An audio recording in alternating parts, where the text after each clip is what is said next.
Hello all, hope you're doing well today. So today we are continuing our conversation in chapter 7. This is part 4 and we're talking about nutrition. Here we go. So to support fitness and overall health, the body requires a variety of essential nutrients that each play unique roles. Carbohydrates are the body's primary source of energy, especially during exercise. They're found in foods like grains, fruits, vegetables, and legumes. They break down into glucose, fueling our muscles and the brain.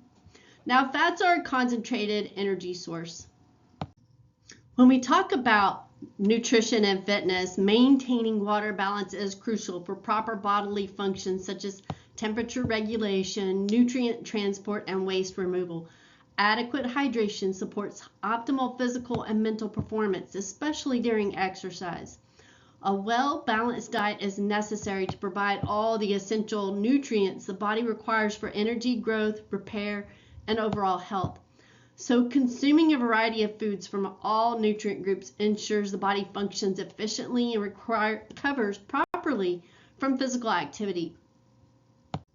MyPlate provides a personalized approach to healthy eating and physical activity, helping individuals make balanced choices that meet their nutritional needs. It offers a simple visual guide to proportioning the 5 key food groups on a plate. You have fruits, vegetables, grains, protein, and dairy. MyPlate encourages variety and flexibility, providing a wide array of options for individuals to incorporate into their daily meals based on personal preferences, dietary restrictions, and of course, cultural choices. It also emphasizes the importance of physical activity as part of a healthy lifestyle alongside balanced nutrition. The Dietary Guidelines for Americans provide science-based recommendations to promote health, prevent chronic disease, and help individuals reach and maintain a healthy weight. Some key principles include following a healthy eating pattern across the lifespan. So good nutrition starts early and continues through every stage of life. You want to focus on variety and make sure that your foods are nutrient dense and also consider the amount of food. So choose a mix of food rich in vitamins, minerals, and other beneficial nutrients without too many calories. You want to limit calories that are from added sugars and saturated fats and reduce sodium intake. Too much of this can create the risk of chronic diseases like obesity, heart disease, and high blood pressure. You want to shift to healthier food and beverage choices. So choose nutrient-rich foods and drinks instead of the processed or high-calorie options. And support healthy eating patterns for all. So encourage your family, your schools, your workplaces, and communities to make healthy choices easy and accessible for everyone. So let's talk about the performance-enhancing strategies and substances. There are mechanical aids. This is equipment or devices that are used to improve performance or reduce injury risk. For example, this could be compression garments or high-tech running shoes, aerodynamic bikes, or specialized swimwear. There are also psychological aids. These are techniques that help improve mental focus and motivation or confidence during performance. This would be in case of visualization, meditation, hypnosis, or goal setting, or working with a sports psychologist. And then there are physiological aids. Now, these are methods that enhance the body's natural physical responses. For example, something like blood doping or altitude training, or even sauna use for heat adaptation. And then there are pharmacological aids. These are substances or drugs that are used to boost performance, often illegally or under strict regulation.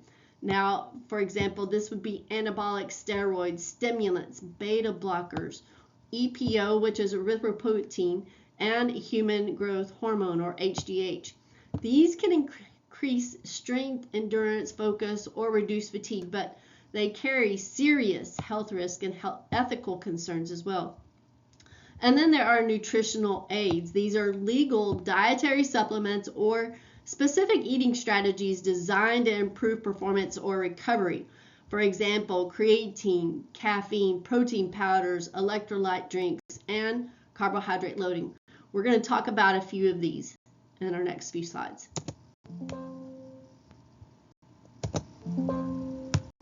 So let's talk about caffeine. It is considered to be a stimulant, and it is restricted by the International Olympic Committee, or the IOC.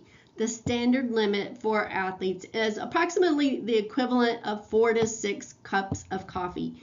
Now, athletes exceeding this may be disqualified in some sports settings. There are some performance benefits in that it enhances tension development in muscles, it increases alertness and mental focus, and it decreases perception of fatigue, while improving endurance performance, especially with aerobic activities. Now, the effectiveness depends upon the dosage. The athlete's habitual caffeine intake makes a big play. Regular users may experience reduced effects, and there are some potential side effects in that you could have a very rapid heart rate, or tachycardia, which is a heart rate of 100 beats per minute or more before exercise. And then diuresis, which is an increased urine production or output, which could cause dehydration. And then insomnia, nervousness or jitteriness, diarrhea, and anxiety. Carbohydrate loading is a nutritional strategy that's used by endurance athletes to maximize glycogen stores in muscles in the liver. This helps maintain pace and delay fatigue during prolonged events. And it's recommended for events that last 60 to 90 minutes or longer, such as marathons, triathlons, or long-distance cycling. Athletes temporarily alter their training when they're prepping for a race. They'll taper their intensity and volume and increase their intake of complex carbohydrates in the days leading up to the competition. This allows the body to store more glycogen, the primary fuel for sustained aerobic activity. So some pre-event meal guidelines are to consume 1 to 5 grams of carbohydrate per kilogram of body weight. And you want to do that about 1 to 4 hours before the event. The meals should be low in fat and fiber to reduce the risk of gastrointestinal discomfort as well. So it's extremely important to stay hydrated during exercise to help maintain physical performance and safety. Adequate fluid intake is associated with a lower heart rate, reduced core body temperature, and lower levels of perceived exertion. You just feel less tired during the activity. For guidelines, you should drink 4 to 6 ounces of water every 15 to 20 minutes during exercise. It's ideal for moderate activities under 60 minutes or when sweating is minimal. Now, you want to use sport or energy drinks to provide fluid replacement, plus electrolytes like sodium and potassium to help maintain fluid balance and muscle function. Carbohydrates are important for energy, especially during prolonged or intense activities as well. So you want to utilize these sports and energy drinks for activities that last longer than 60 minutes in very hot and humid environments, especially like Corpus Christi, or for high intensity training. Creatine is a naturally occurring compound used to increase muscle phosphocreatine stores, providing more immediate fuel for short, intense activities such as sprinting or weightlifting. It's commonly taken as a supplement in conjunction with a resistance training program. It helps to maximize muscle strength, improve power output, and increase fat-free mass or lean body tissue. According to the American College of Sports Medicine, or ACSM, creatine supplementation enhances exercise performance in events involving short periods of extremely powerful activity, especially during repeated efforts. Examples would include repeated sprints or Olympic lifting, football, or CrossFit training. Creatine is considered safe for most healthy individuals when used as directed. Through proper hydration and dosing guidelines should be followed. Anabolic androgenic steroids are a synthetic form of testosterone, the primary male sex hormone. designed to mimic testosterone's effects in the body and to enhance muscle growth and strength. So the natural role of testosterone, it is secreted by the testes. Testosterone is responsible for the development of masculine characteristics like facial hair, a deep voice, and the promotion of tissue growth, including muscle mass, body weight, and bone density. Now, it typically is taken orally in pills or injected intramuscularly, and is often used in cycles or stacks, sometimes combined with other performance-enhancing substances. There are health risks and side effects. Steroid use is associated with serious and sometimes irreversible side effects, especially with long-term or high-dose use.